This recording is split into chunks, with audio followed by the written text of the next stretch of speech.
the big movie, and I got some news. Apparently now, they're thinking fucking fine. They're thinking of Best Actor for yeah, I do. For The Wind. Yeah, I do. Yeah, I do, and yeah, I am. Before the show, you said that stunt. Yeah, you're right. I did. And they showed me a sheet of some stuff Norm might talk about. We all know these are completely spontaneous. And I picked that one out. I circled it and said, I'm gonna... Yeah, alrighty. Hey, how about that? We're here. We are here. What up? It's Saturday. It's Ask Akira. It's a beautiful day to be alive. Beautiful, beautiful, beautiful day to be alive. I've just spent 45 minutes trying to make this stream work. And so hopefully it works. And if it doesn't work, well, what you gonna do? What you gonna do, brothers and sisters? You know, we all got to hang out today. You guys who were here early, you've been hanging out in a chat room. That's like a online virtual space where you'll get to like hang out together. And you're all in different parts of the world. You're all over the world, hanging out in cyberspace. Wow, living in that virtual reality future. How about that? What's cracking? How is everybody? Who's still here? Who hung around? Let me know who you are. Let me know where you are. Stream status bad. Stream status bad. Shit, what are you gonna do, man? What are you gonna do? At least we're here, okay? And yeah, it's Saturday. It's been a crazy, crazy, crazy week. A crazy, crazy week. I spent most of the week walking around with like tears at the back of my eyes. You ever get that? You ever get that? Like seemingly you don't know why, but like just tears at the back of your eyes at all time. Just walking around. Everything. It was amazing. It was amazing. I spent so much of this week utilizing the help of my many shoulder angels that I've told you about before that I summon for various tasks, because it's been real. I don't know why it's been a really hard week. Sometimes you just have hard weeks, right? Sometimes you just have hard weeks, and those are the weeks that test. They test what's real. Hunter S. Thompson has this thing: you're a whole different person when you're scared, right? He did a song with Warren Zevon based around that concept. The idea being that, you know, when he was going to choose a friend, he would test that friend to see what that friend was like under pressure. See how they could deal with pressure, you know. So he would do crazy things, like he was becoming friends with Jack Nicholson, right? So he wanted to test Jack Nicholson, so he he like staged an elaborate raid / burglary / shooting event at Jack Nicholson's house, and had like firecrackers thrown through his door, and had like gunshots ring off outside the house and shit to see what Jack Nicholson would do. And Jack Nicholson hid behind a sofa or some shit. So I don't know if they were able to be friends because of that. But yeah, life is like that, man. And like, you know, you'll be seeing a lot of people out here on the internet like giving advice and shit, and like telling people what to do, and fucking rewording shit that they've read in Marcus Aurelius tracts. But like you pay attention to how these motherfuckers behave on a daily basis, right? And there is the truth. There is the truth, brothers and sisters. And anyway, I've been being tested all week. Tested right now. I mean, fast 45 minutes tested. Sat here with no the stream not working. And I've been practicing so hard this week, not letting things affect me, and stopping things from you know, causing me to react emotionally or whatever it is. I didn't even get angry. I didn't even get upset. I was like, all right, well, it's not working. Let's try this thing. No, it's still not working. Okay, let's try this thing. Oh, it's still not working. Now, a week ago, I had pretty much the same thing happen, and I had no control over my emotion whatsoever. And I punched all these boxes that we've got up here in the study up here in Don Heights. And yeah, holes in boxes. And I scared my son, bless him. He was scared because I was all angry, raging about a stream. Imagine raging about a live stream. It's ridiculous. But yes, yeah, crazy week. Much testing. Tears behind my eyes. And I've been trying to work out why. And I think it might be something to do with the project I'm working on. And the project I'm working on, putting part of myself back in a space I was in when I was first dealing with the information and materials in that project. Because it turns out the first time I was dealing with the information contained within this project was exactly 2 years ago. Exactly 2 years ago. And I was in a very different place exactly 2 years ago. I was in a very, very different place 2 years ago. Things were a lot more bleak and precarious. I don't know if bleak is the right word. I've never felt bleak. But things were certainly precarious. Anyway, we'll get into that in a minute. We should do introductions and things of that nature. What's going on? Where is everybody? Where is everybody? That's what we need to know. We need to know where you're at. Because we have got customs. Customs are important in a society. Customs hold the society together. That's what customs do. So we have customs around here with Ask Akira. And that first custom is, of course, the international high five. So in order to enact the international high five, I need to know where everybody is. So let me know where you are. Also, if you're here and the stream seems to be working, do me a favor, tweet it out. I'll see if I can retweet that. And, you know, if your mum was here earlier and she left because she was tired of waiting, tell her that we're here now. Tell your mum. Because, you know, I'd love to see your mum, obviously. Because, you know, I love your mum. She's great. Shouts out to your mum. All right, boom. What's cracking? Shouts out to third place. Shouts out to Blue Wave. Shouts out to Odin Tech. Shouts out to Devin. Shouts out to Shadow Style. Shouts out to the enigmatic F417H, who leaves an interesting little sort of glyph combination on like every video, and I appreciate that. I really do appreciate that. Everyone who leaves a comment, appreciate you. Everyone who leaves a message, appreciate you. Everyone who sends me weird emoji combinations, appreciate you. Everyone who sends me videos and Instagram live of them listening to music in strange situations, appreciate you. You know, I'm just awash with appreciation. Awash. Aaron Bell says, what video were you showing now? Oh yeah, when we started the stream, I had a video of Norm Macdonald on Conan O'Brien on. Because I would like to dedicate this stream to Not Norm, I'm Not Norm, which is a YouTube channel. It doesn't just upload Norm Macdonald stuff, it does it in a very clever, themed way. And it reacts to like contemporary events. So if something happens that's in the news, they will find a bunch of clips of Norm Macdonald from the archives of the past 30 years and put them together as a little package. So it's like, you know, this week, Dave Chappelle, people have been talking about Dave Chappelle. So there's a Norm Macdonald sort of clip compilation of Norm Macdonald talking about Dave Chappelle and Dave Chappelle talking about Norm Macdonald, and then Norm Macdonald and Dave Chappelle doing similar bits. It really is a fantastic resource, fantastic YouTube channel. It's one of those things that really reminds me why it's such a pleasure and a privilege to live at this point in human history, because, you know, 20 years ago, 15 years ago, 10 years ago, that sort of thing didn't exist.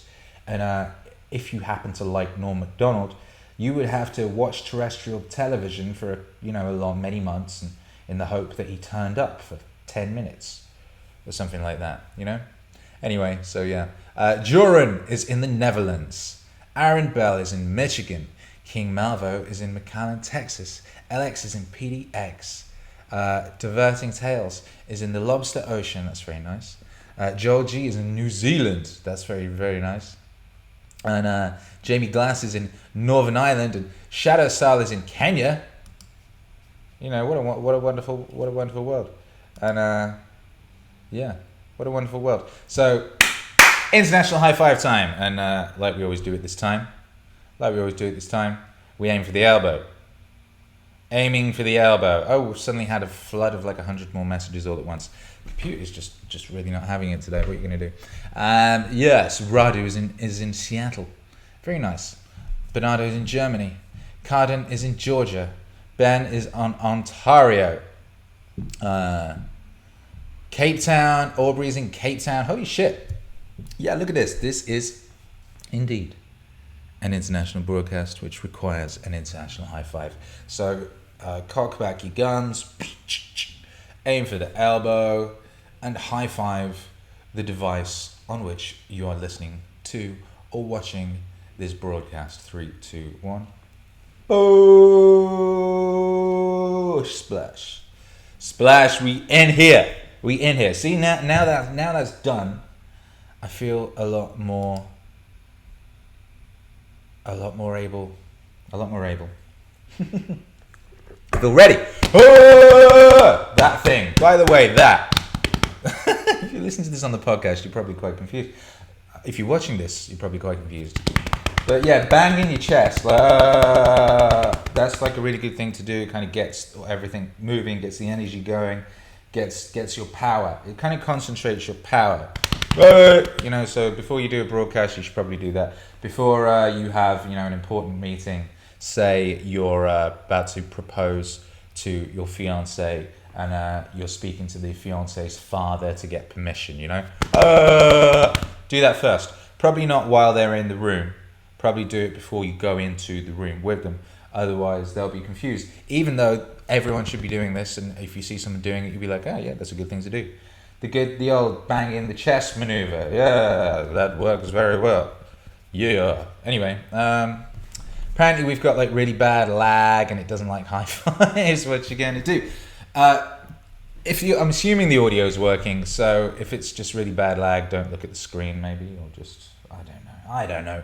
But yes. Shouts out to I'm Not Norm. Shouts out to everybody locked in. Shouts out to Aaron Bell, who says, you know what else gets your energy moving? MEANINGWAVE. And you're so right, Aaron Bell. You're so correct, and you're so wise. And I'm so glad that you're here. I am so glad you're here, as are we all. So let's answer some questions that were submitted in advance. The computer is just really not having it. So, okay, DM, main prize, says, how many hours a week do you spend working in the studio?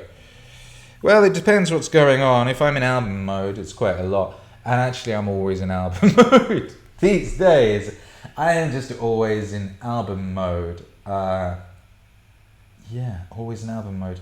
I went straight from the Gary V album into the next Peterson album, straight from it.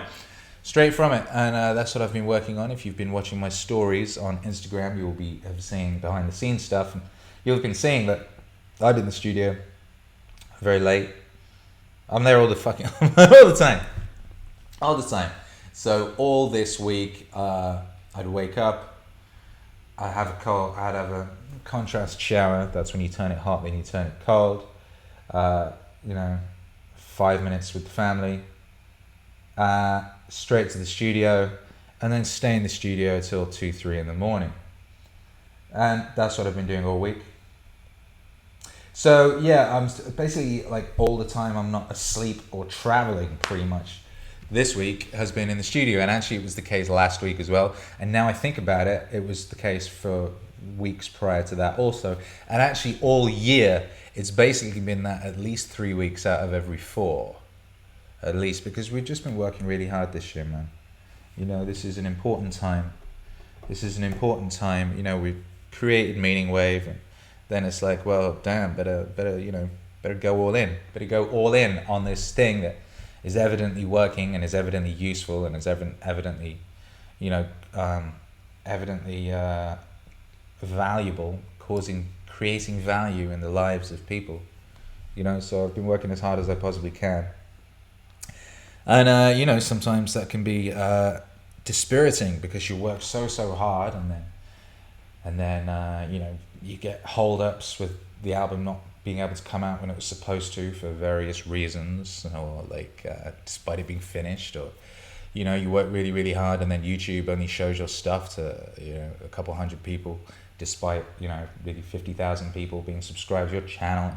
All these sorts of things will happen, but the important thing is to keep going, and just to listen to your Jocko Angel, because your Jocko Angel says, don't get bummed out, focus on the good, do, and just keep moving, man, like a fucking shark.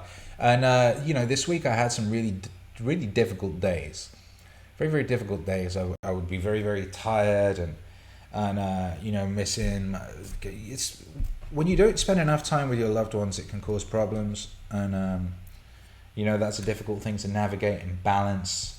And we're all working together, you know, Charlotte and Hercules and I, we've you know, we made an agreement that we were going to go hard and we were going to sacrifice in order to, you know, make this thing happen and make it work and create the music that you guys need and want and deserve.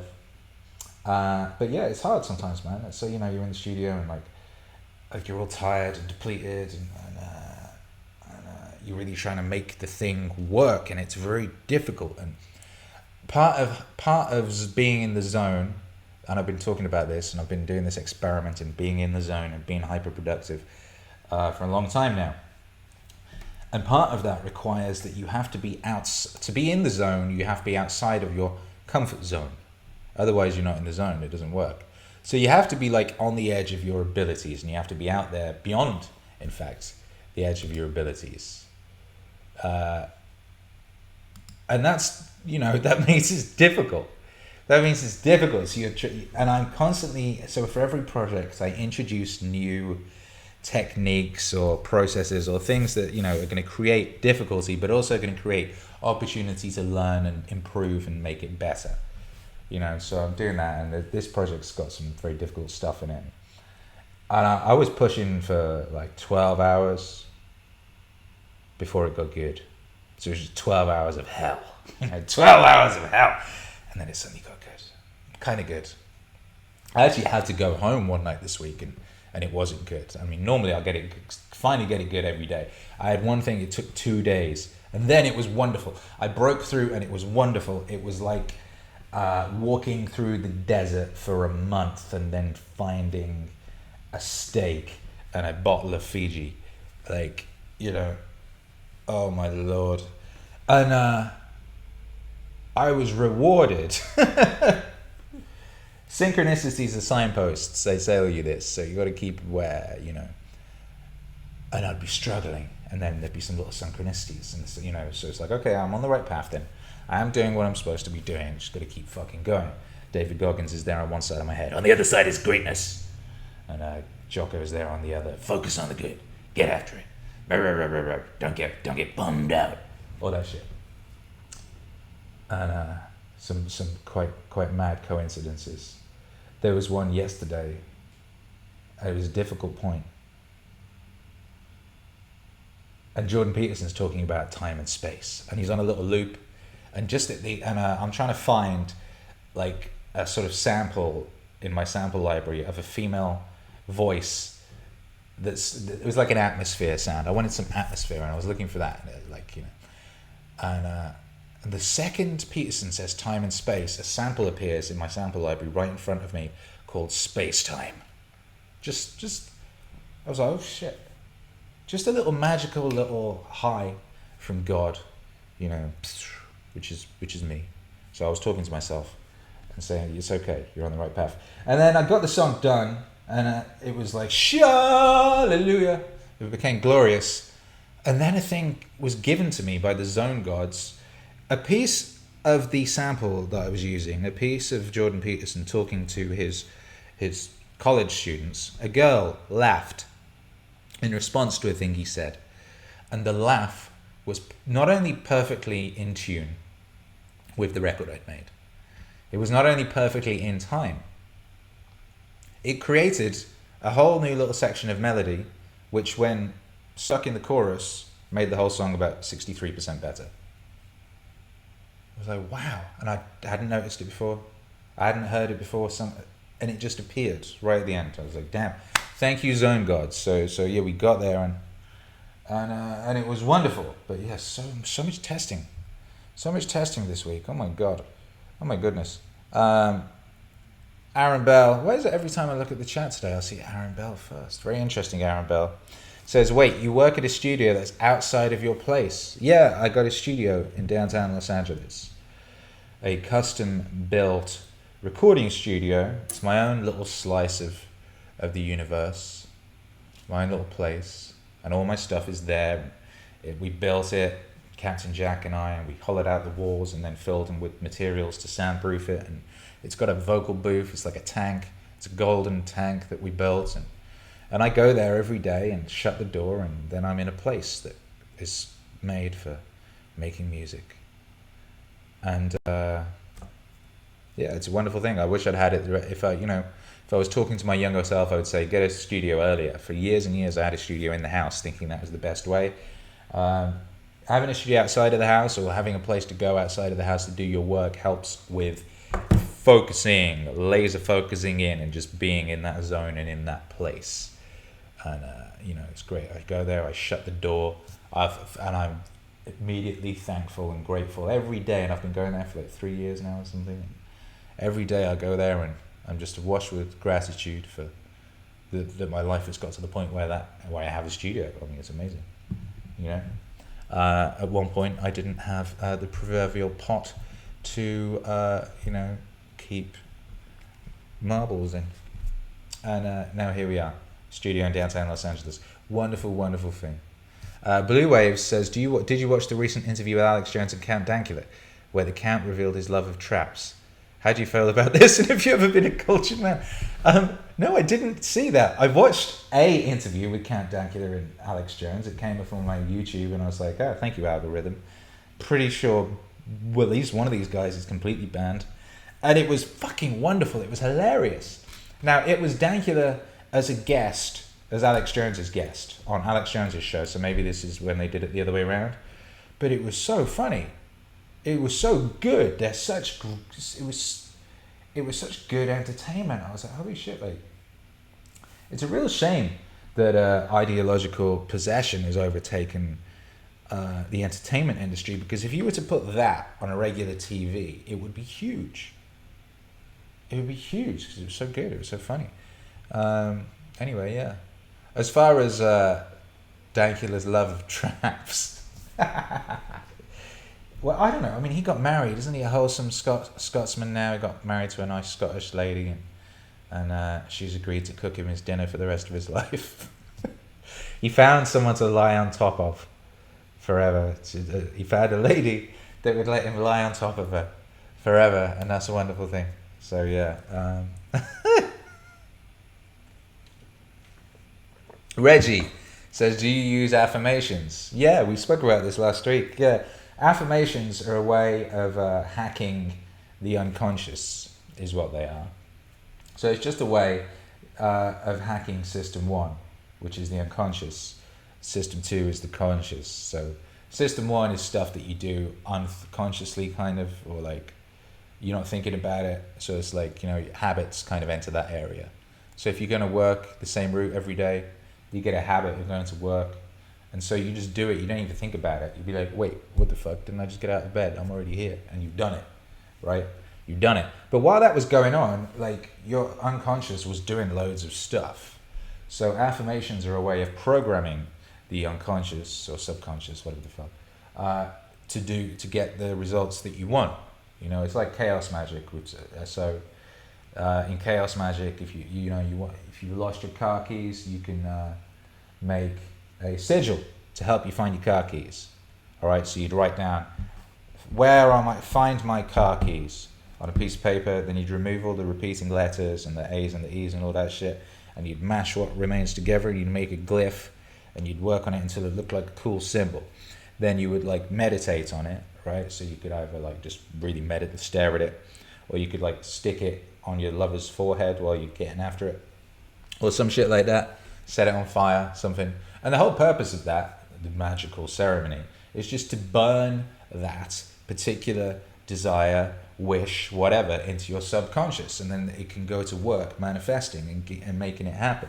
And just so, like, you're just doing stuff that will orient you in the direction of that goal without unconsciously, subconsciously, while you're asleep, while you're doing other stuff, while you're engaged in your habit loops. And affirmations, it's the same thing as a sigil. It's just a way of drilling something into your subconscious, so you're more likely to make it happen. So yeah, I have a couple of affirmations, and yeah, they're working out. They're working out pretty good, and yeah, I use it quite often. It's a good way of like getting through stressful situations. You just tell yourself that it's all right. Things are okay, or it's going to be okay, or you're in control, or whatever it is. It's just programming yourself, man. And you've got to program yourself, because if you don't program yourself, someone else will program you. Humans are very easily programmable creatures, machine creatures, whatever they are. And so you want to be programming yourself as much as possible, because if you're not programming yourself, someone else will be programming you. All right, so you want to be running your own program as much as possible, I would say. So yeah, back to the questions. Hey, my guy, 2 more V's. Do you ever have problems finishing a song? Are you just not knowing when to stop, or feeling unable to judge what's the right way to arrange everything? If so, how did you overcome those obstacles? Yeah, no, I don't have a problem with that at all, because I've been practicing not having a problem with that for a fucking long time. And it was one of the first skills I taught myself. And the way I learned it was, I was in a band, I was in a rap group, and we'd rehearse like all the time. We were always rehearsing in my bed, in my apartment, in the basement, around one of my homies' places. Like, we were in rehearsal studios. We'd always be rehearsing, always rehearsing. It was super fun, man. You're in a rap group, you're all rapping at each other, you're all freestyling, you're all jumping up and down, like coming up with creative ways to, lie on top of each other's mothers. And but we just stayed in that goddamn basement forever if I hadn't booked as a gig, because the other guys were like, oh yeah, we're not ready yet, we need more songs, this, that, and the other. So I just booked as a gig. I was like, right, we've got a gig next Tuesday. And oh, by the way, I also wrote to like some music magazines and stuff, and they're coming because I told them that like that Aphex Twin was going to be there or some shit like that. Like, made up something. Like, music journalists are really easy to trick. They're like pretty much the easiest people to trick in the world. Like, you could literally just send a press release to a music journalist with something completely fictional and obviously moronic in it, and they would just believe that and state it as fact. And I'm saying this because I used to be a music journalist, and I watched these people and how they operated and how PRs got them to do things. They just do what as long as it's in line with stuff that they already kind of think, or like, so long as it's in line with their ideological bent or whatever, yeah, world's your oyster. Just make up something crazy and they'll be like, yep, they'll run with that, and then that becomes true.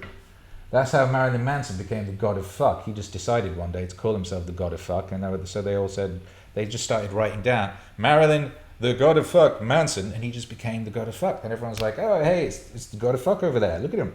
What up, god of that guy? That was amazing. Anyway, so I booked as a gig. And we had to go do the gig, and it was great. It was fantastic. I wore a Spider-Man outfit. Well, I had like a Spider-Man top and some big baggy Wu-Tang jeans, and I was sick through my mask because I drank loads of tequila because I was nervous.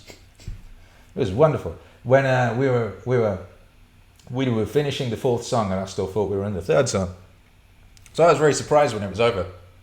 But it was a wonderful time, and some people in the audience really enjoyed it, and one of the journalists believed what I'd said about us being like the punk rock, the new punk rock version of rap that was the future. And they were like, oh yeah, that guy said in that thing that we read that this band was that, so yes, they must be. And he basically wrote that down in a magazine, and it became true.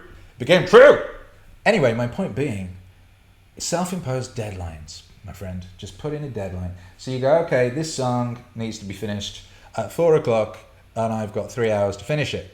So you just do. And that's that. Boom. Then you move on to the next one. And what's going to happen is that song is not going to be as good as you want, because in your head you want that song to be as good as the best song that's ever been made. In fact, better. And the problem is you could keep working on the thing, and you would be improving your skills, and your ear would be improving, but also your consciousness would be changing. So 4 o'clock on Tuesday, this is amazing. It's perfect. It's finished. Then you go back the next day. Your consciousness is a little bit different, and you're slightly elevated, and it's just like the world is a bit different, and the sky's a different color. Oh, you need to change that thing. Oh, you need to change that. You could literally be stuck there doing that forever and ever and ever. That's what happened to Dr. Dre when he was making Detox, right? That Detox album that never came out. He was fucking second guessing himself and perfectionist in that fucking thing for 15 years. And guess what happened? It never even fucking came out. He missed the boat. And the album he did put out was trash, and nobody gives a fuck about it to this day. Right? Whereas if he'd put out the imperfect version of Detox in fucking 2006 or whatever, people would have fucking enjoyed it. It would have had some great stuff on it. Maybe it wouldn't have been perfect. In fact, guess what? Definitely would have been perfect. Doesn't exist. But it would have been great for its time because it was of its time. All right, so what you need to do is say, I'm finishing this song by 4 o'clock. Fucking finish it at 4 o'clock and move on to the next one.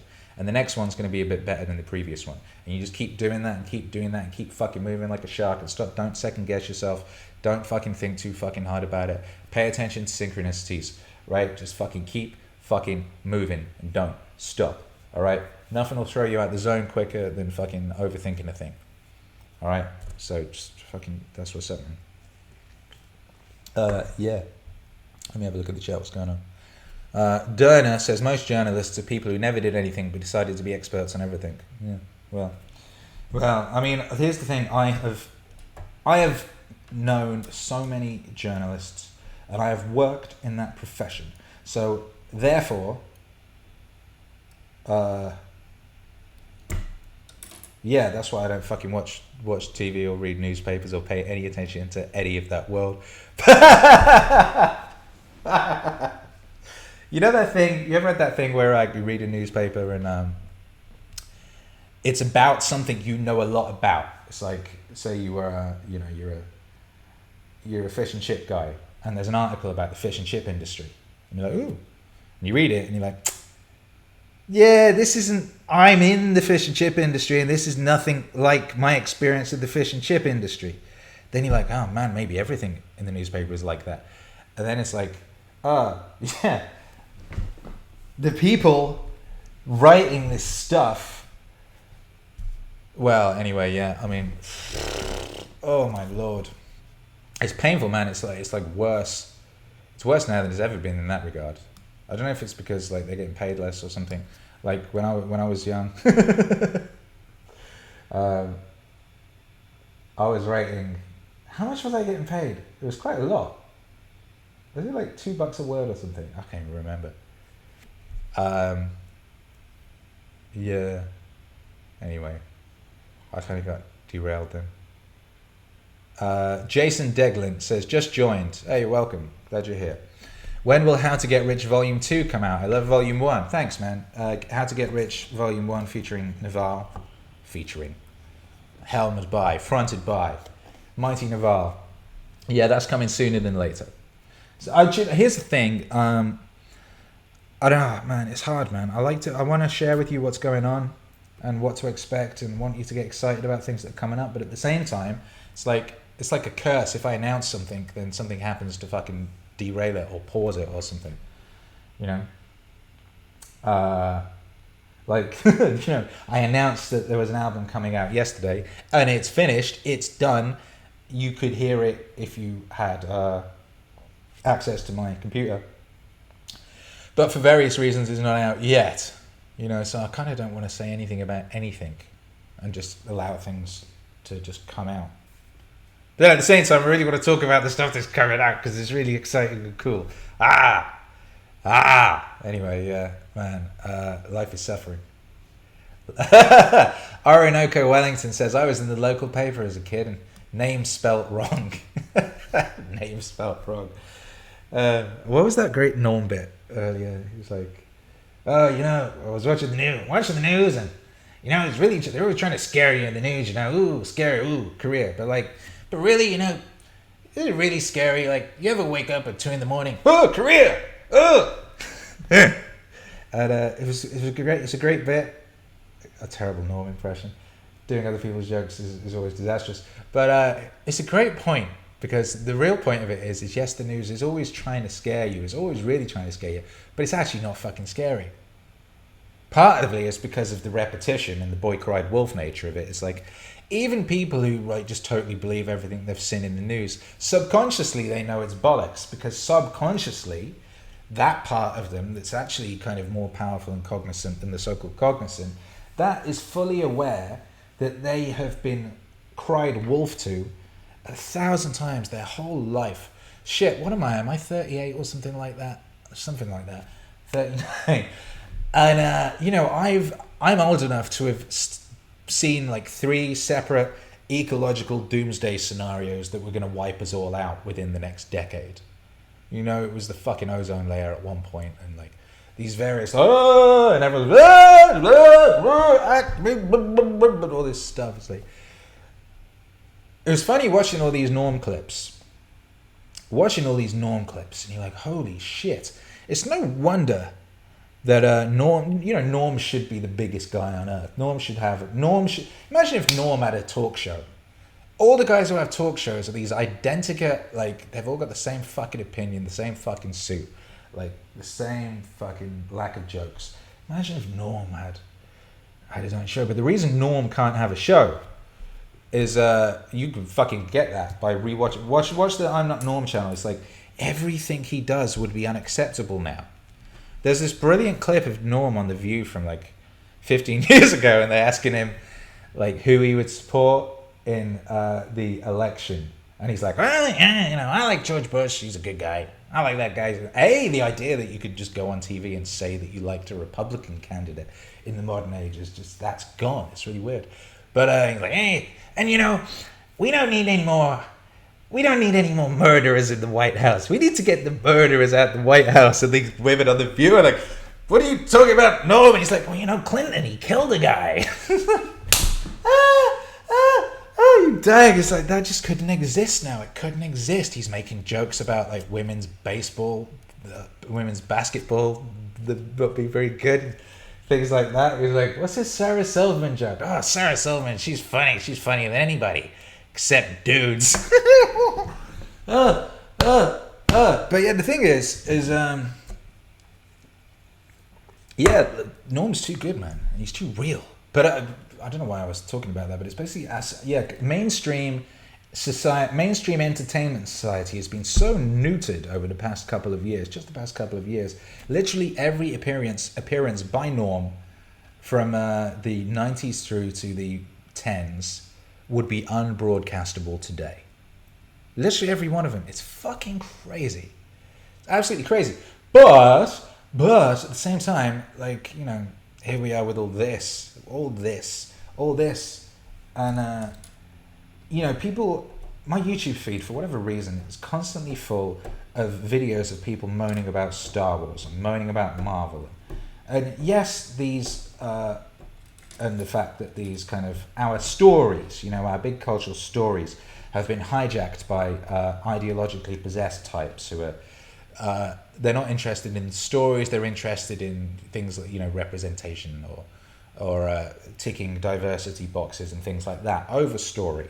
And this is true, this is very true, but it's like, you don't have to watch this stuff. It doesn't matter, you don't have to watch it. And hey, guess what?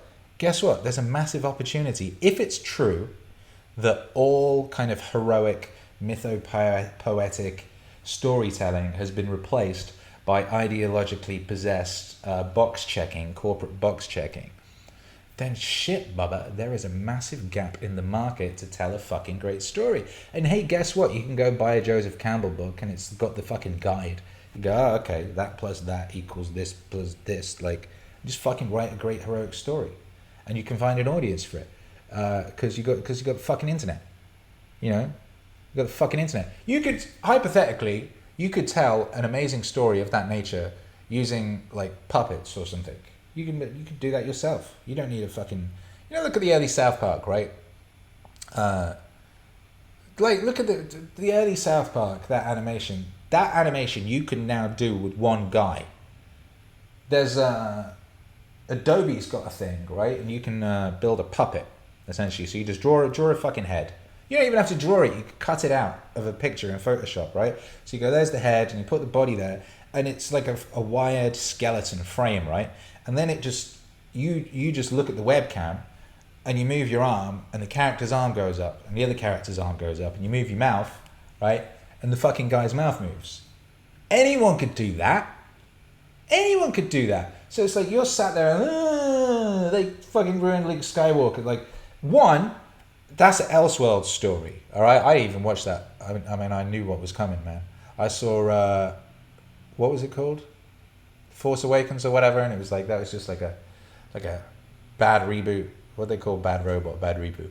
It was just like, they just redid the first couple, right? But like, it was a bit creepy, and it was just creepy, and these weird wooden new characters with no real depth that were just box checking. And it's like, all right, so this is going to suck now. So this is fan fiction now. So it doesn't ruin anything for me because I like those original movies. But these new the new ones don't ruin the old ones. I consider the new ones to be fan fiction by morons. So it doesn't matter. Guess what? As I was saying, you go make your own fucking story. All right, go write a fucking great story, and you could fucking animate it in that Photoshop thing, or you could draw a comic. You could hire a guy on Fiverr to draw the comic for you if you can't draw or whatever the fuck. Like, you got some homies, make a fucking act. Do it. Like, cameras is cheap now. You could make a movie on that, all right? And if it had a rhythm, if you're right, and the most important thing is the story, which is true, right? And all those movies from the fucking 40s and 50s and 60s that were like, you know, amazing movies you can still watch to this day, wonderful. They were made on equipment that's like, that's better quality equipment than that equipment a lot of the time, right? There's no fucking excuse, man. And all these people put in all this effort into creating videos moaning about Star Wars. If the same, and by the way, I really like a lot of these videos and find them entertaining. So I'm not hating on these guys. Like, Red Letter Media created an incredible genre with that stuff. But if the amount of passion and time that was put into these videos whinging about Star Wars was put into these people making their own story, we would have a whole load of fucking great heroic stories, man, to enjoy. I don't know why I started ranting about that, but that I really feel that there's a massive opportunity here, and it's a massive missed opportunity. And if you're, instead of whinging about Brie Larson being annoying and not being able to act and being contemptuous and smug and just generally a horrifying creature, instead of moaning things that go do your own shit. Make a fucking write a cool story, man. Like, it's like, do it. Do something. Stop fucking bitching and do something. All right? So there. That's how I feel about all that, and I don't know why I got onto that. And I'm doing a terrible job of answering my questions because I think I've only answered 2. And it's 5-2. And yeah, I'm supposed to be getting... Fuck it. Whatever.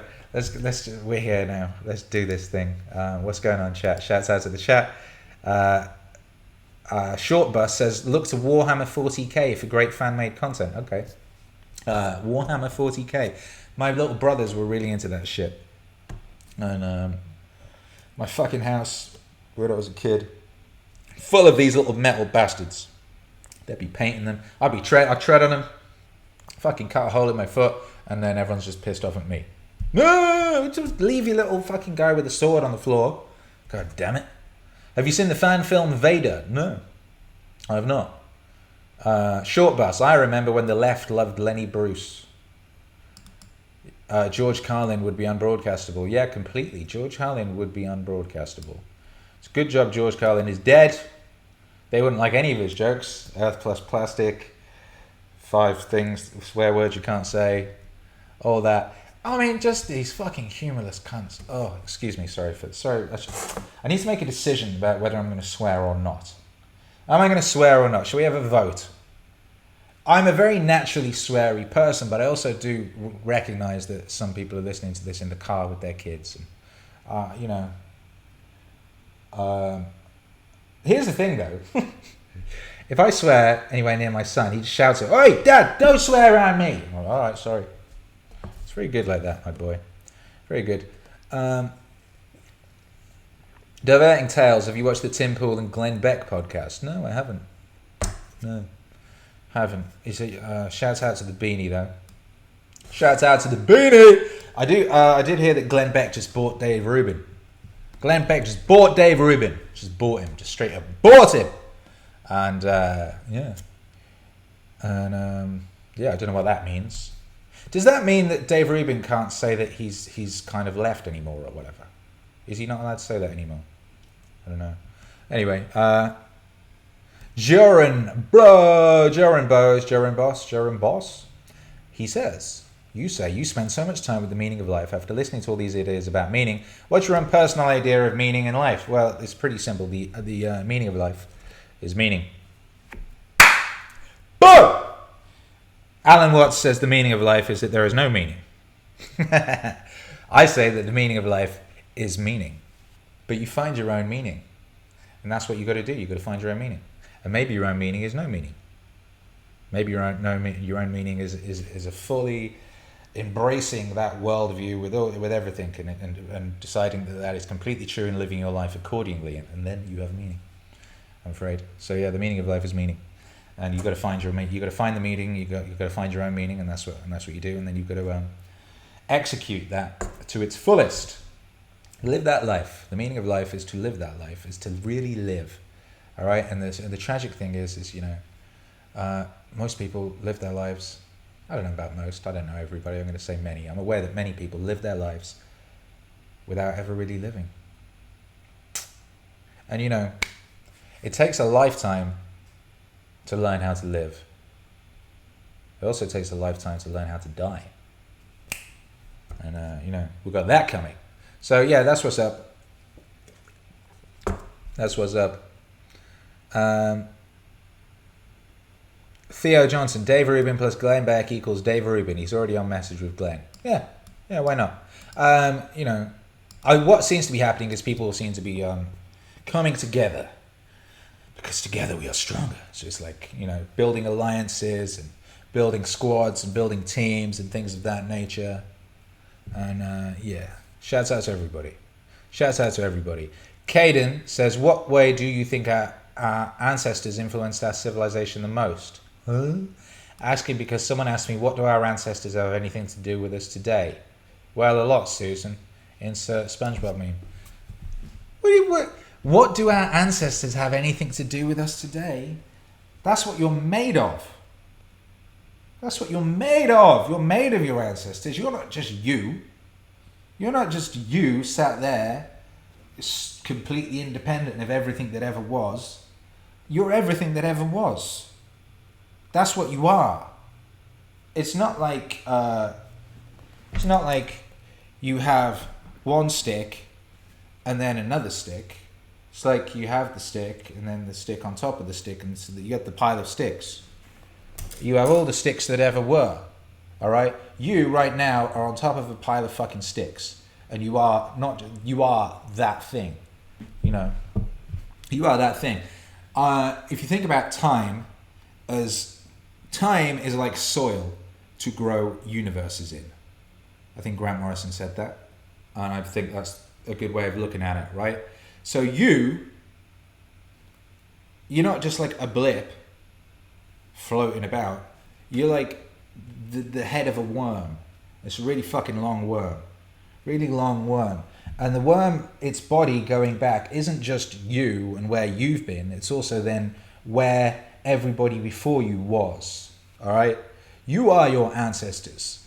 To ask how have our ancestors influenced our civilization the most, our ancestors created that civilization.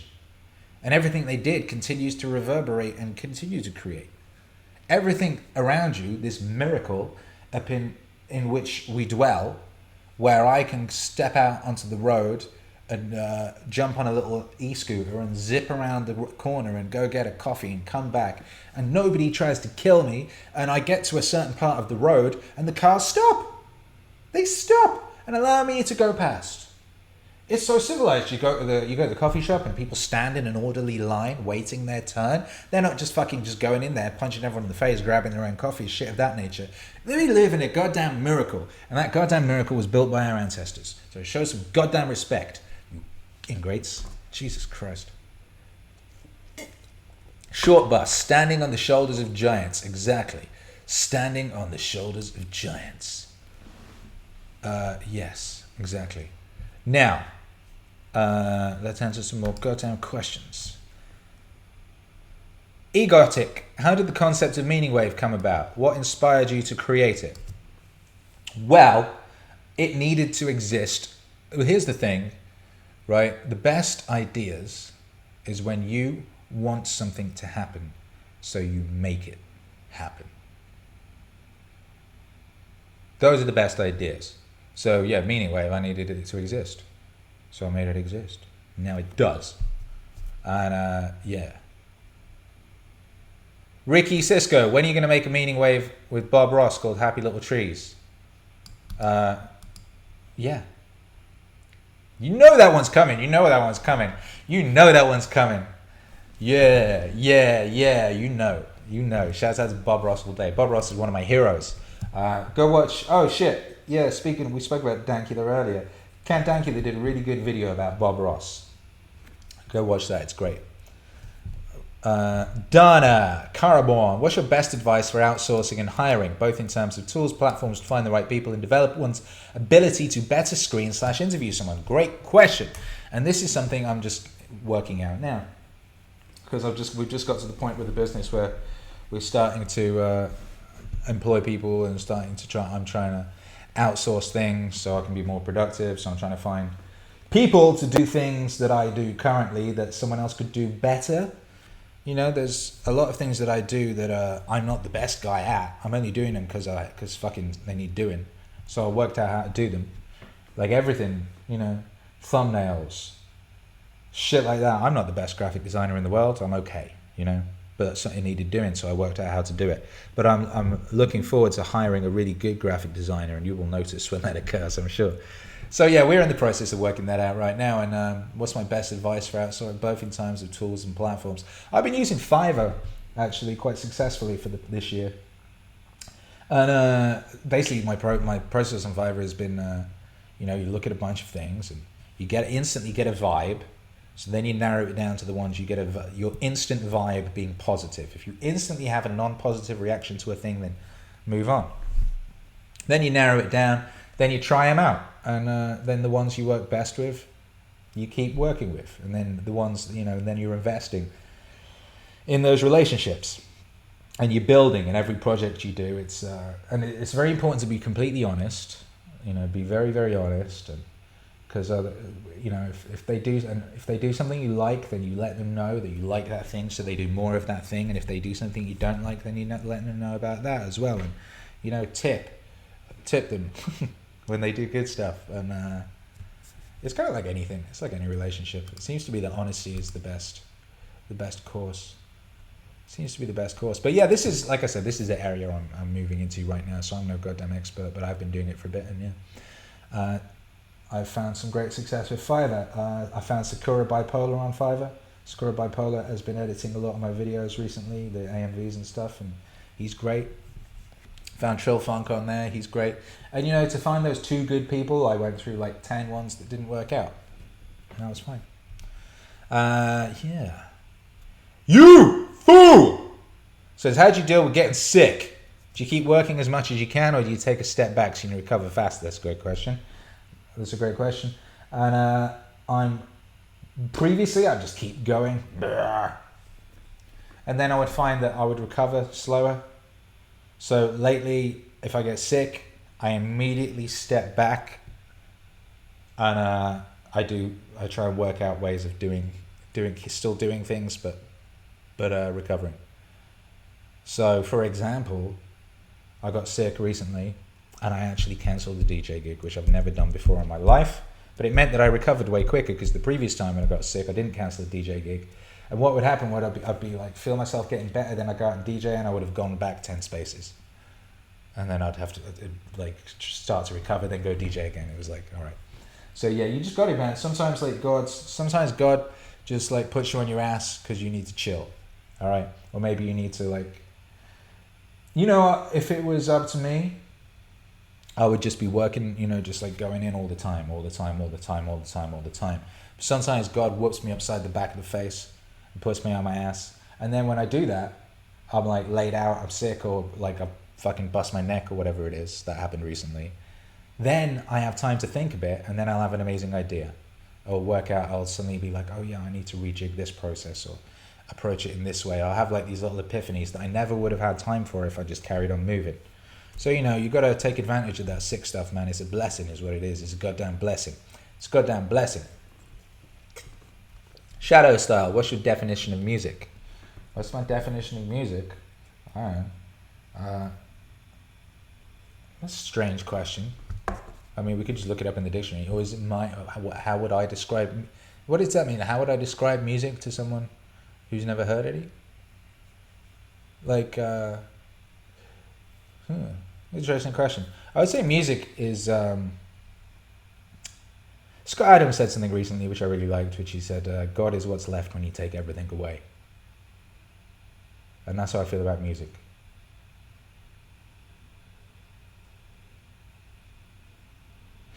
Music is what's left when you take away everything unnecessary from the sonic landscape. Or incorrect. It's one way of putting it. It's one way of thinking about it.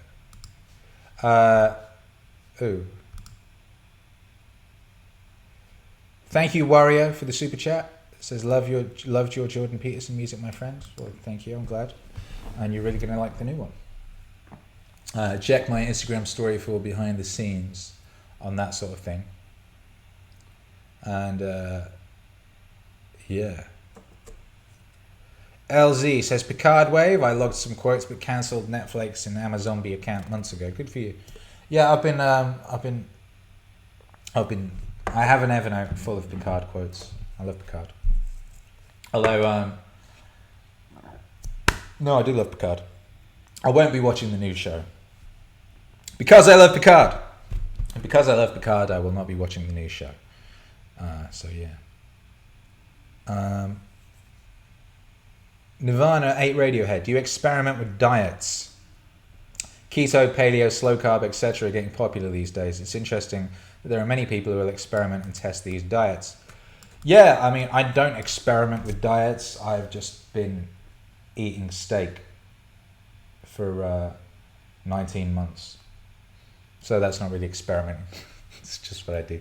Yeah, I only eat steak pretty much. So I added canned mackerel to that recently. But yeah, that's all I do. I just drink water and eat steak.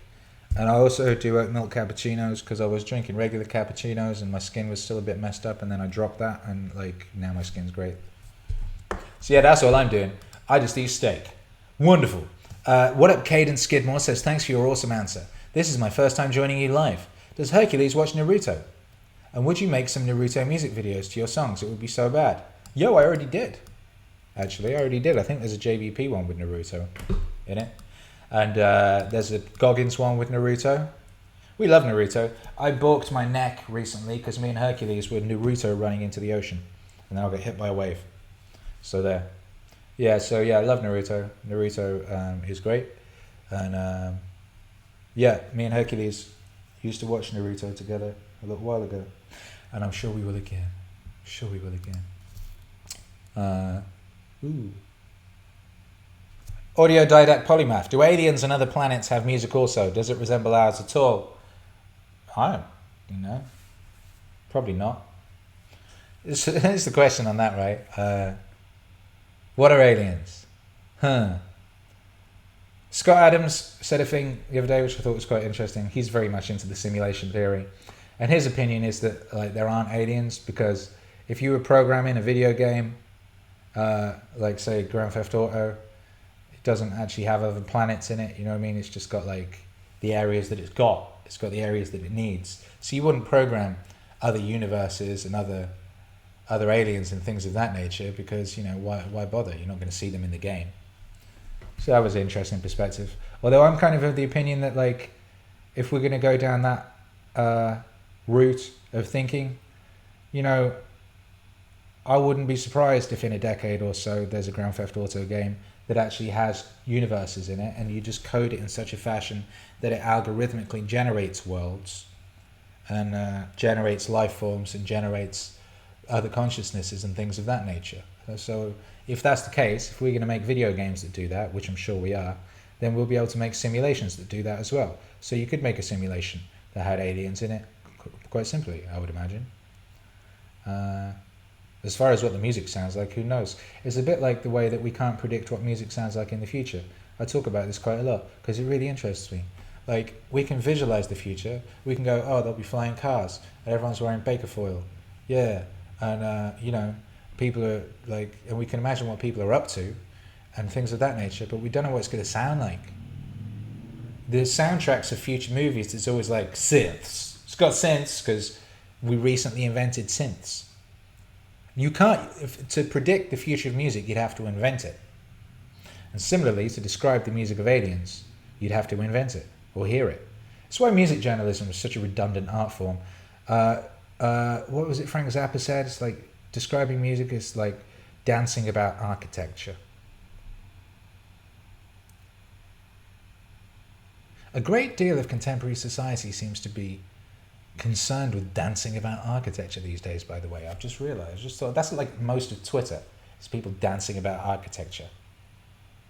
You know, it's people just like pontificating about shit of which they know nothing and just inventing stuff with ridiculous language. Yeah, interesting.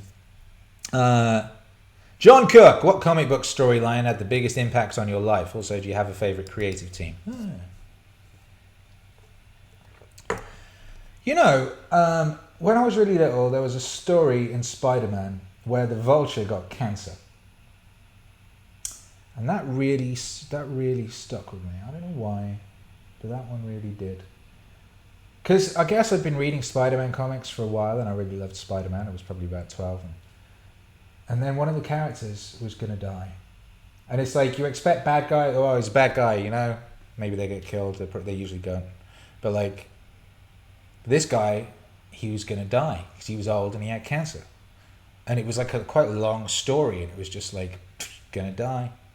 And you just, like, I had to think about that a lot, and I guess, yeah. You're like, damn, man, you make every day count. If the Vulture's going to die, man, I'm going to die too. Shit. So that was a great one. And who drew that? It was a really underrated Spider-Man artist, like Sal De La Rosa, was that it? You know, the first Spider-Man comics I remember reading were the Todd McFarlane ones, I think. Although I definitely read some before, because I loved Spider-Man when I was 2, but I don't remember anything before when I was 7. I don't know why, but I don't. But when I was 7, my dad got me these comics. I was in hospital. They were chopping a hole in my penis, and my dad got me these American comics, and the Spider-Man, Todd McFarlane's Spider-Man. The detailing was so cool. And like the shading and the energy and the panels and the expressions and the vibrancy of the whole thing. And Spider-Man had this hot wife, and it was just dope, man. It was very aspirational. I was really into that shit. But the best creative comic team of all time is quite obviously Grant Morrison and Frank Quitely. That's obviously the greatest comic book team of all time. And every time Grant Morrison and Frank Quitely have done anything together, it's been just transcendently incredible, and it's made you glad to be a human, and it's made you proud to be a human, and it's made you, it's made you just thank all of the myriad gods and their homies and pets and shit for being alive at a time to experience that. Holy shit. Deltron, which of these is more important, melody or audio design? Melody is more important than audio design, because you can have bad audio design, but if the melody is good, you're still going to enjoy the record. Whereas you can have amazing audio design, but if the melody is bad, it's just an ugly record. It's like a lot of dubstep. Not hating on dubstep at all. There's some great dubstep. But when dubstep's not great, it's when people are just, I'm going to do amazing sound design, and it's just going to go in your ear a lot. And you're like, all right, that stops being interesting after a while. You get desensitized to it. It's like a movie with good special effects, you know what I mean? And it hasn't got a good story. You could watch a movie with bad special effects, and if it's got a good story, you still enjoy it. But you could watch, if you've got a movie and it's got great special effects, but the story's bad, it's fucking shit. It's unenjoyable. Prometheus! There's a great example. Prometheus was beautiful, had amazing special effects, but the story was so bad that it was just, it was just a terrible experience. And what are you going to do? So, yeah. You could maybe sell a spin-off, Got Milk, Got Cloud shirt. Yeah, I could. Thanks. Arcorio says, since you've been carnivorous for a while now, who cooks the better steak, you or JBP? Does he even cook steak? I don't know. Where he'd find time to cook steak. I thought he just went into restaurants and got a steak and chopped it up, because he's in a different town every day. So probably me. Actually, the honest answer to that is my wife. My wife cooks the best steaks. She cooks better steaks than I do. I don't know why, but she does. Nat Peterson, you spend so much time with the meaning of life. After listening to all these ideas about meaning, what's your own personal idea of the meaning in life? Huge fan, by the way. Thanks for all you do. Swear down I answered that question a minute ago. I did. The meaning is meaning. So Peppers, other than Meaning Wave, what would you say is your favorite genre of wave? Synth, outrun, vapor, etc. I love all wave music, man. It's my, I'm a big wave. I'm a wavy guy. Whether it's Max B, whether it's vaporwave, whether it's cloud, whether it's vapor trap, whether it's new wave, whether it's synth wave, whether it's synth pop. I don't know how people can have favorite genres, because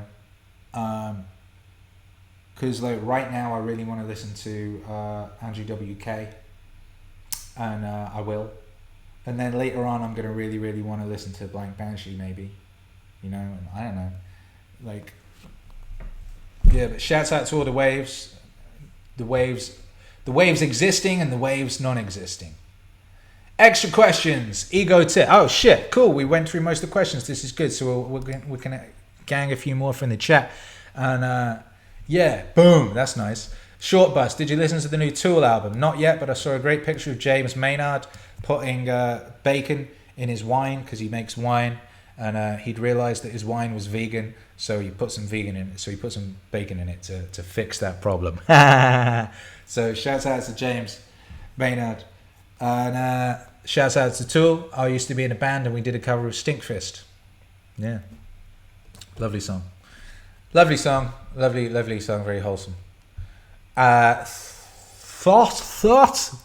says, just want to thank you for putting Jordan B. Peterson's knowledge into nice audio format. Hey, well, thank you for being here. The new Peterson record is fucking great. It's fucking great.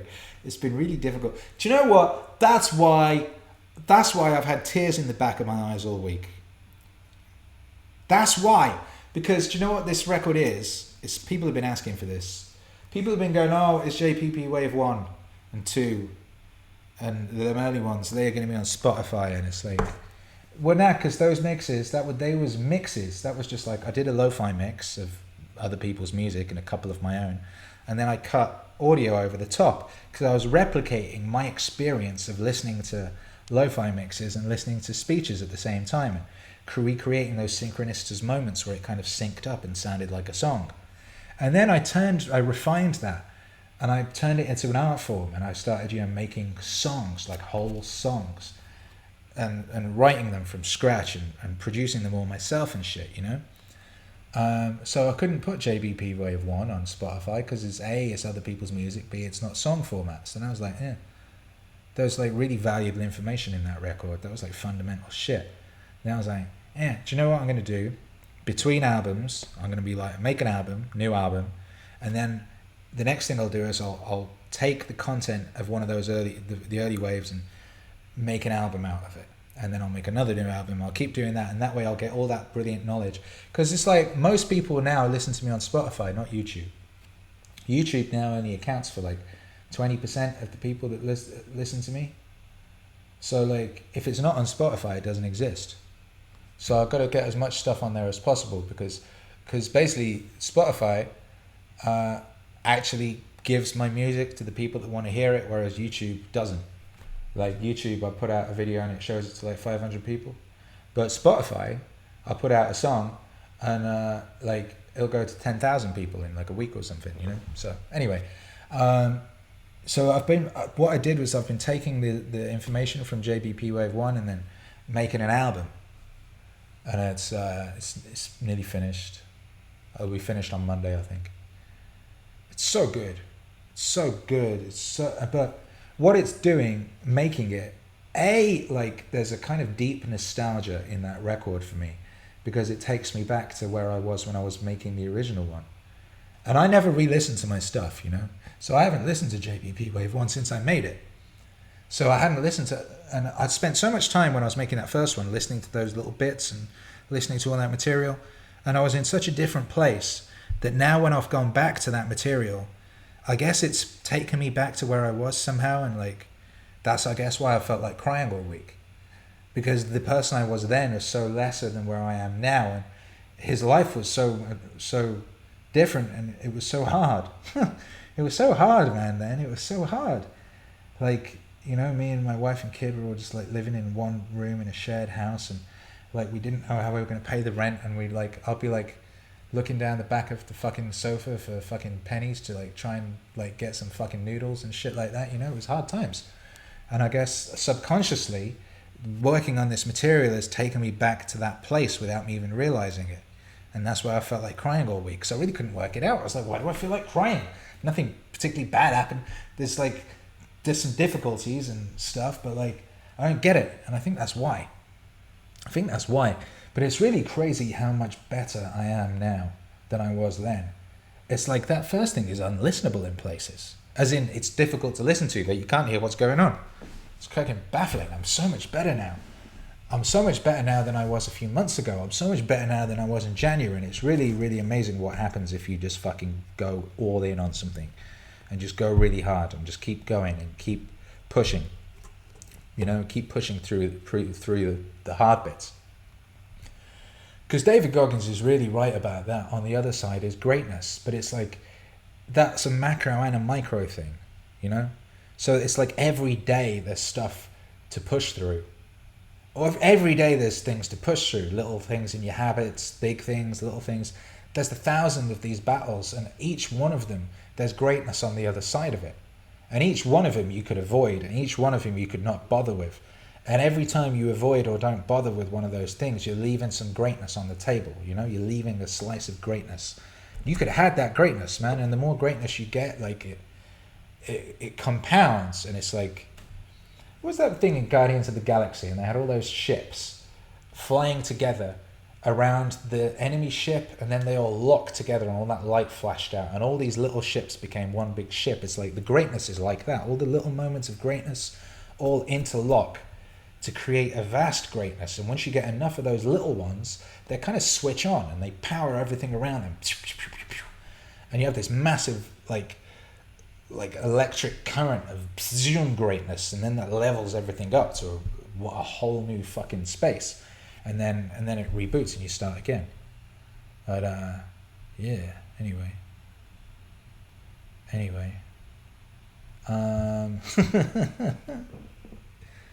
Man, what a weird stream this has been.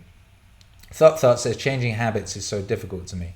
One thing you can do if changing habits is difficult for you is you replace the habit with another habit. So a habit is kind of like, it's broken into three bits. It's like you got the trigger, and then you got the execution, and then you got the completion. I think that's it. But it's like something always triggers the habit, right? So like you wake up. If your habit is to have a shower as soon as you wake up, which mine is, the trigger to the shower is waking up, you know? So I wake up, boom, grab the shower. You know, maybe you keep eating chocolate, and the trigger is you walk past the cupboard that's got chocolate in it, and every time you see that cupboard, it makes you think of chocolate.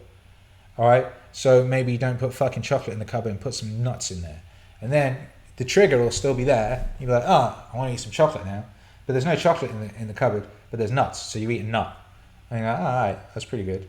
And what will happen is over time, the habit will switch from being a chocolate habit to being a nut habit. And then you just want to have nuts. And then you'll just be triggered to eat nuts, and you'll have forgotten all about the chocolate. So that's one way you can change habits. It actually works very well. Another way is just like fucking sheer will. You know, I quit smoking by sheer will, and also drinking. So you can do that, but it's easy to just swap out a habit with another habit. Ooh. Yeah. All right, Egotic says, who are your top 5 shoulder angels? I said, man, I've been really utilizing my shoulder angels this week like a motherfucker. I would say number 1 is Jocko. Jocko Willink is number 1. He's so practical. So practical. Get after it. Good. You know, he's got very fucking simple, practical things that are just so useful in everyday life, man, because there's just fucking struggle and shit, you know, and there's so many opportunities to moan. But that's just how you look at the world, man. And you can go, actually look for the good in that. And then you focus on the good in the situation. And then life is just way better. So I have Jocko there a lot, man. Jocko would just be like chilling. Jocko's chilling there fucking most of the time at the moment. So I've got Jocko. Goggins is a great one, man. Goggins be there for the extra level of extra hardcore shit, because he's an extra hardcore guy. And Goggins, you know, the big one for me is On the Other Side is Greatness. I'm really glad I made that record, because it just makes me think of those words a lot. And And that's really good for me, to help me get through the really hard shit and not give up, and get through it, break through it to the other side. Is like, just over that hill is greatness. It's just over there. You've done most of the work. You know, that's most of your life, you know? That's what you got to think. It's like, you already did most of the hard work, and that was your whole fucking life. All right, so just pushing through for another hour or two or another day, that's nothing. And then there's greatness. Just there, like a golden, shimmering city, just waiting for you. So yeah, and you know, Peterson's just always there, man. He's always there reminding me that, you know, to pick up that suffering and bear it and to tell the truth. And Watts is there, man. Alan Watts is there reminding me that, you know, it's a play, man. Don't take it too seriously. You know, don't take it too fucking seriously, man. It's play. It's play. What you're doing is play. Don't forget that it's play. Right, when you forget that it's play, you become way less effective and way less good, man. When play is in what you're doing, it's way better and way more magical, way more powerful, I find, you know. Then I had Flex Mentalo this week. I needed some extra shit. I needed like an extra level. So I summoned a fictional character, Flex Mentalo, from a Grant Morrison comic book, a muscle-bound, beach strong man who has the power of muscle mystery, you know, and yeah, I summoned that motherfucker. I needed him yesterday, I think. And sometimes a real person, a living person's no good. You need a dead guy, and sometimes even the dead guys ain't got it. You need to get a Superman. Sometimes you just need Superman. Summon the spirit of Superman. What would Superman do right now, you know? Hey, Superman. And Superman tell you, and you're like, okay, cool, thank you, Superman. Then you go on about your business, you know? So yeah, that works for me. If you ain't tried it, I suggest you try it. Get you some shoulder angels. You can choose anyone, man. Anyone you want. Anyone. You know? Just pick an army of useful. Pick an army of experts, of inspirational motherfuckers, of cool motherfuckers, wise motherfuckers, whatever you want, man. Just get them there. And then they'll be there for you whenever you want them. It's crazy. You know? And the more you use them, the more real they become. You know? I'd be seeing Jocko. Like, I see a little Jocko. I see him. He's got like a big head and a small body for some reason. I don't know why my angels look like that, but they do. Like, they're like bubble heads. I got a bubble head. Yeah, I got bubble head angels. It's good. It's good. It's a great thing. All right, I'm going to take one more question for the chat, and I'll. Where were my pre-submitted ones? Top 5 books you would give away to friends and family. Number 1, Norm Macdonald's, based on a true story. It's a fucking funny book. Great book. Number 2, I'm just fucking off the top of my head here. The Rum Diary, Hunter S. Thompson. I love that book. It's just because I love that book. Number 3, Black Swan. Great book, very useful. Oh no, swap, turn that all around. Scott Adams, How to Fail at Everything and Win Big. That's a good book to give to people because it's really helpful book. It's really, really practical, helpful, useful book. And you know, if you've got people in your life that their lives aren't as good as they could be, that's a really good book, I would say. Really, really good book. And All-Star Superman by Grant Morrison and Frank Quitely is just a wonderful, wonderful story, like wonderful thing. It will like really give you. It's just a kind of. It's like the Bible for the ultimate version of ourselves. Maybe is one way of looking at it. It's like, and it's beautiful. It's a comic. It's visual. It's like, but it's like, it just really, really puts you in the zone. Puts you in the zone of a really practical, true possibility of the ultimate potential of man existing. You know. When you come to Detroit to play a show, book them and they will come. You know, I would love to come to Detroit and play a show, so I would love to. And Ricky got a lot of questions, man. Ricky's about that questioning life. When are you going to finish the Be Me album? Interesting. Well, I mean, when Internet Historian sends me some more material, and we've been talking about this, so yeah. We were talking about another project as well. That's a good reminder. I will hit him up and see where he's at. Good reminder. I really love that Be Me EP, and honestly, it's one of my favorite things. It's very slept on. It's like the one that least people have heard that kind of should, I think. But anyway, Sir Peppers, seeing that the Amazon fires are actually a result of annual routine crop burnings that have been documented for 2+ decades, was it just anti-human normie outrage? If anything, forest fires tend to be good for forests to burn off any dead wood before it accumulates too much. That's right, Sir Peppers. Burning dead wood is very necessary, and it happens all the time, and it's good. And that whole Amazon thing, I mean, I think I said this on Ask Akira last week or something. It's like, you know, I didn't know too much about that. I wasn't paying attention, but I ain't worrying too much about it neither. And it's like, man, if the news is going on about something, you should probably not pay attention to it. Now, we're at the point, I feel, in human history. I think Nassim Taleb said this. It's like, reading the news makes you dumber. Like, paying attention to the news makes you less informed about the world. Actually. And I've found that to be the case in my life. And when I stopped reading the news, I not suddenly, but quite quickly actually, my understanding of the world became a lot greater, and my ability to predict what was going to happen and my ability to kind of break down what was going on became vastly increased. Now look, there's a million things going on at any one time. But the way the news works is it goes, this is going on and probably only this. There's only this. But there's 1,000 million things all happening at the same time. But the news is, look at here. So if you're reading the news and you're really paying attention to that, you're just looking over there and you're not seeing all of this. Whereas if you're not reading the news, you're not seeing that, but you're actually seeing bits of everything else because everything filters in, you see. So you're actually going to be seeing more stuff. But yeah, obviously there's fucking agendas being pushed. There's a lot of agendas. You know, they want us all fucking living in cubicles eating bugs. You know? And so that obviously plays into that agenda. I mean, I don't fucking know, man. I'm not concerning myself with the plots and schemes of creepy weirdos and morons, and I'm not concerning myself with the mass outrage of the easily outraged and things of that nature. I'm just not putting my energy into those areas because my energy is better spent making powerful music that helps you become the ultimate version of you. So that's what I'm doing. That's where I'm spending most of my time. And if I've learned some lessons along the way, I try and impart those via these streams, via my Twitter, things of that nature. You know, I'm just out here trying to be useful. And I don't actually think it's particularly useful to obsess over the plots and schemes of creepy weirdos or the big stories they're trying to push or whatever. It's just, I don't find it useful. So I don't give a fuck. But yes, burning deadwood is very necessary, obviously. All right, one more question. Has anyone ever told you remind them of Jason Statham? No, never.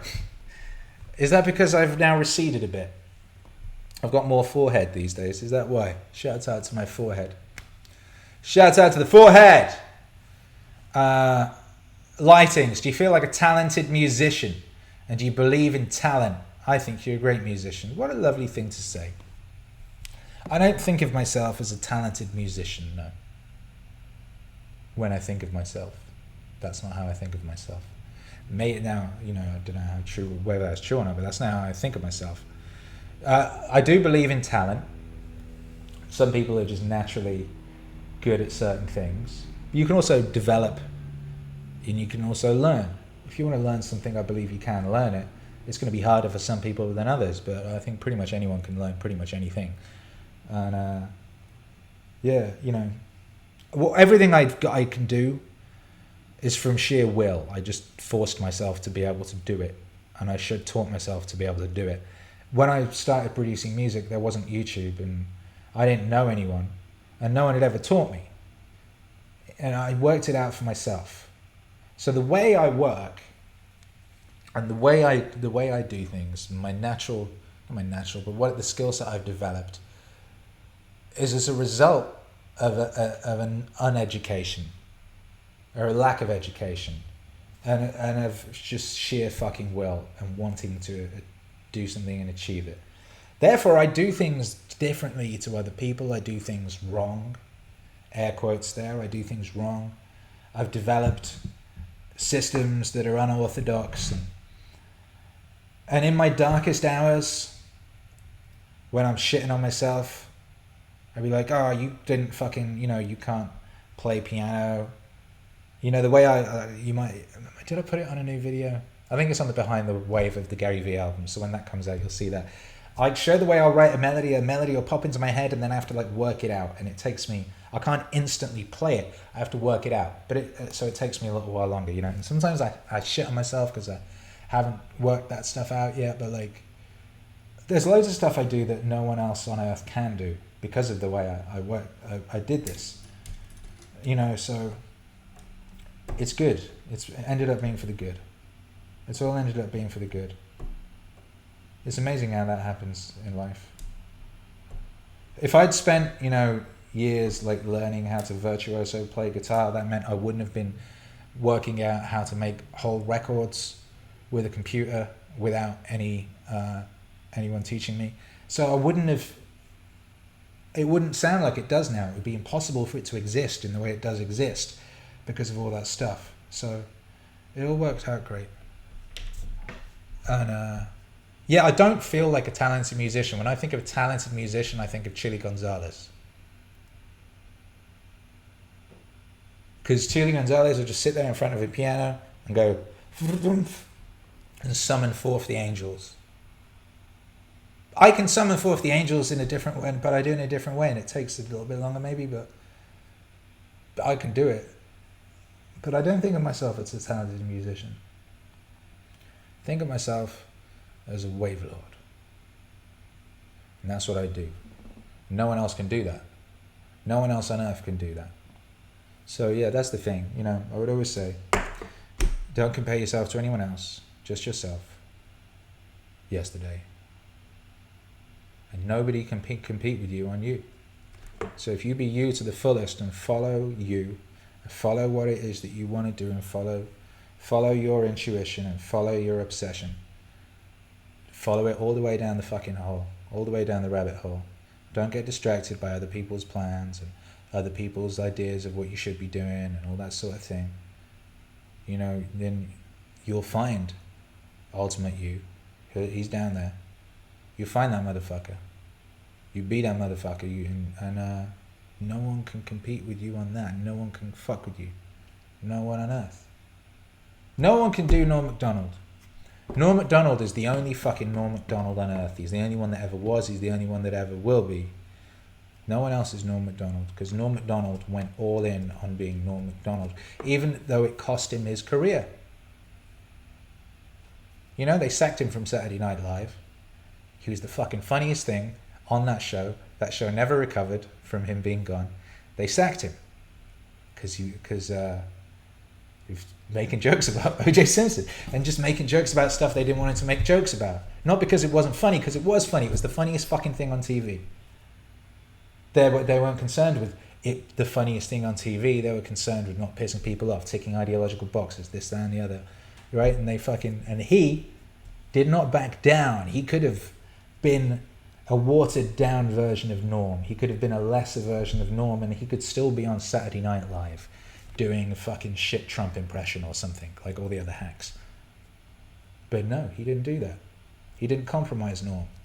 He didn't compromise Norm, because to compromise Norm would have been a crime against fucking humanity. It would have been a crime against the universe, because it would have meant the true Norm didn't exist. It's like you got fucking real Norm locked up in a basement, like Kathy fucking Bates. You've got real Norm locked in a basement, tied to a bed. You're smashing him around the legs, saying, "Write this fucking joke that I want to hear." That's what Norm Macdonald would have done if Norm Macdonald had, bowed to what they wanted him to do at Saturday Night Live instead of doing what he knew was doing Norm. Norm did Norm. Norm didn't take Norm hostage. Norm allowed Norm to live, and now we get to live in a world where real Norm exists, and the world is the better for that. So that's what you want to be doing. I think that's what you want to do as much as possible. And if everybody does that, we're fucking cool, man. I think we're cool. I don't think we'll have any problems if everybody does that. Yeah! So there you go. That's been Ask Akira for today. It's nearly fucking 3 o'clock. This was a long one. And that's good. Thank you for being here. We'll be doing a live stream tomorrow that is the DJ set. It will be the DJ set live stream. For some reason, I never have any problem with that, streaming-wise. Actually, no, that's a lie. I've had lots of problems with that. Fuck. Whatever. That'll be tomorrow. I think it's at 8 o'clock. And yeah, that would be cool. And then, yeah, you know, we're just going to keep it moving. If you want to see behind-the-scenes stuff, you can check my Instagram. I drop behind-the-scenes stuff there on my story, so you can hear that. And join the Discord. If you want to support the Wave, Patreon, Subscribestar. Thanks to everyone who's on those things. Thanks to everyone who sends donations. Really appreciate you. Thanks to everyone who buys music on Bandcamp. Appreciate you. Thanks to everyone who streams music. Then thanks to everyone who shares the stuff with their homies and their mum and their gran. And you know, thank you to the ancestors. Shouts out to all the dead homies. Everyone who came before us. Everyone who helped build this fucking miracle. Love you. Appreciate you. Peace.